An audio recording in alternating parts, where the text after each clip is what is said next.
EOS NFTs are getting ready to heat up. Dan Larimer dives deep into Eden OS and much more. Hello EOS Nation, I'm Daniel Keys and this is episode 97 of the EOS Hot Sauce. As always, our spicy weekly updates are available in every format. Watch on YouTube, listen on your favorite podcast platform, or read it at eosnation.io. That's also where you can subscribe to the EOS Nation newsletter to get that spicy sauce poured straight into your inbox. However you prefer it, help spread the sauce by smashing that like, subscribing, and ringing that bell. Let's get to this week's spicy goodness. The .gems team is deep into production mode and putting the final touches on our upcoming EOS NFT double drop.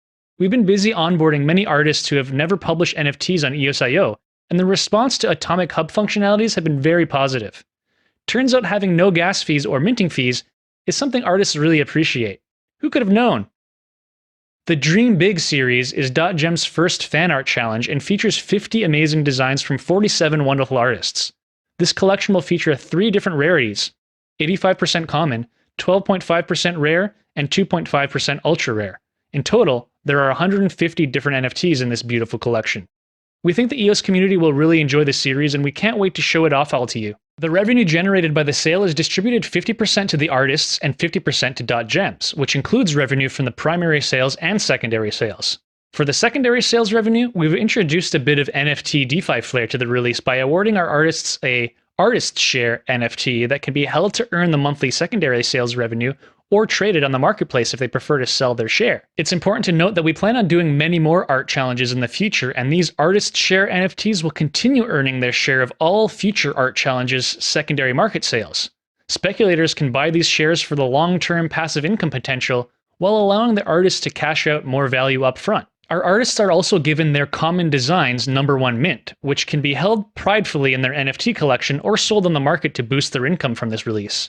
Rare and ultra-rare mints #1s can be found by collectors who purchase our fully pre-minted NFT packs. Our second release features GBK, a very passionate artist, fashion and art director, and EOS Genesis community member. This collection features 30 different stunning designs of chestahedrons, often found in beautiful and breathtaking natural scenery. Collectors with more fashion-oriented tastes will no doubt covet the kimono variation that is included in this series. We can't wait to show off some teasers in the week leading up to our sales, so make sure to stay tuned to our Twitter and Telegram channels to catch all of our promotional activities. 50 artists worked on these 2 series and produced 180 different designs to be collected by the EOS community. We think these series are very special and we can't wait to kickstart the NFT scene on EOS with all of you. Speaking of EOS NFTs, it's time to race for rares. If you'd like a chance to win some spicy rare NFTs, just fill out the short Google form linked in the comments, say the secret word, and we'll randomly draw 5 lucky winners. But you'll need to be quick. The form will close 72 hours after this episode airs. Make sure to subscribe and hit the bell so you don't miss next week's race, and leave a comment for a chance to win our Golden Chili NFT. We'll award that to the best YouTube comment of the week. Oh, and don't forget the secret word. This week's secret word is dream. According to our lawyers, this next one requires a disclaimer. The information I'm about to provide does not constitute investment advice, financial advice, trading advice, or any other type of advice whatsoever, and the information presented should not be trusted as such. We present this information to you as general market commentary. We do not advise or recommend that you buy, sell, or hold any cryptocurrency, digital token, ICO, or digital asset whatsoever. We advise users to conduct their own due diligence and consult with a qualified financial advisor before buying, selling, or holding any type of digital asset or cryptocurrency. We will not be held responsible for any investment decisions made based on the information provided in this broadcast. Disclosure: EOS Nation is currently providing liquidity on eCurve and holding the eCurve token. We may remove our liquidity or exit our positions at any time and for reasons not related to the eCurve platform. Now to the good stuff. eCurve, a new stablecoin to stablecoin DeFi platform, is now live on EOS.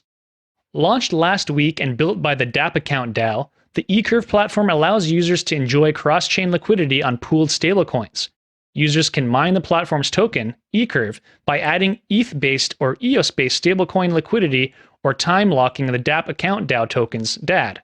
Staking eCurve allows those users to collect stablecoin swap fees and also boost their own liquidity provider rewards. eCurve is boosting EOS DeFi liquidity by connecting it seamlessly to Ethereum-based stablecoins. It's important to note that at the time of publishing, the eCurve contracts are protected by an MSIG, but so far no audit has been made public. It's important to always be aware of the risks when interacting with new DeFi projects. With $600,000 of liquidity showing up in the first 2 hours, the platform has kept growing and now includes $1.7 million of liquidity across USDC, DAI, and USDT combined. This liquidity allows users to trade these assets with low slippage, only 0.2% in platform admin fees, and of course, no gas fees. The eCurve stablecoin exchange can be expanded to other networks beyond Ethereum, such as Luna UST, which has already been proposed via the project's governance protocol. Congratulations to the DApp account DAO for their successful launch. Bring on the liquidity. Follow them on Twitter and join their Telegram channel for all their latest updates. And the latest edition of Everything EOS generated a lot of buzz, and rightly so.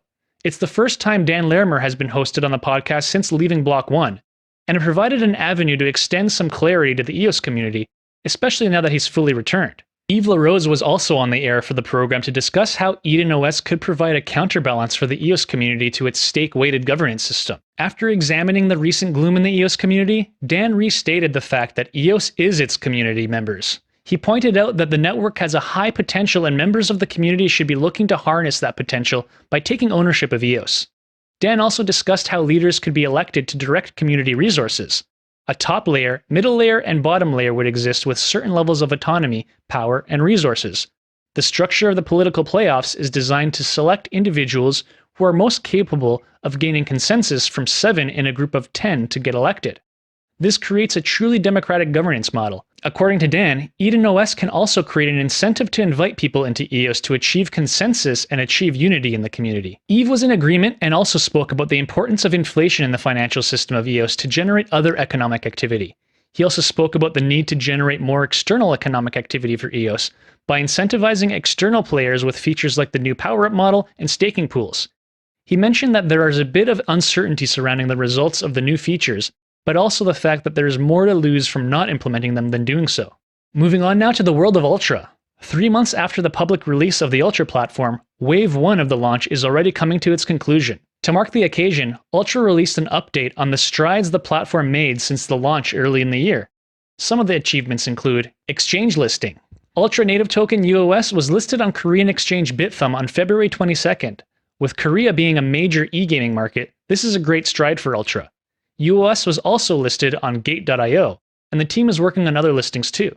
There was the Cointelegraph article. In the wake of all the NFT hype, Cointelegraph delivered a piece highlighting the growth EOS has made and Ultra's leading developments in the gaming sector. And then there were partnerships. Ultra partnered with Pictiger to publish Crypto Against All Odds on the Ultra platform the same day as its Steam release. Moving on now to an update from the EOSIO hackathon. Philip Hammett, CTO of Chintai, gave a speech on building compliant blockchain-based businesses at the block.one hackathon. He explored how compliance works in the corporate world and topics such as data protection and avoiding white-collar crime. The cost of compliance is not static, and as such varies depending on the nature of the company and what sector it operates within. Compliance is expensive, and the cost is only going to increase further according to KPMG. In spite of this, the cost of non-compliance is far greater. He went on to discuss the obstacles in the widespread adoption of blockchain-based business models. He cited factors like money laundering, lack of regulation, scalability, lack of education, and too much focus on cryptocurrencies as reasons businesses do not use blockchain technology. But EOSIO brings to the table a blockchain network that businesses can thrive on. It's different because it's scalable, fast, potentially feeless, and has a great user experience. In looking at ways to facilitate compliance, he examined enforced compliance. In some situations, people are excluded from getting hold of services, but the restrictions are still bypassed. To enforce compliance, KYC processes could be incorporated into services to ensure they don't get into the wrong hands. The speech also touched upon transaction monitoring systems to prevent money laundering, which is a major compliance problem. You can read more about the presentation in the written edition of this episode. And finally, the EOS meme competition has drawn to a close. After over 150 entries across 5 rounds, it has been a joyride for participants and spectators alike, and all winners have now been confirmed. You can see all the hilarious memes for yourself in the written edition of this episode. And that's all for this week's episode of EOS Hot Sauce. Once again, I'm your host Daniel Keys, and we'll see you again next week. Until then, let's keep it spicy.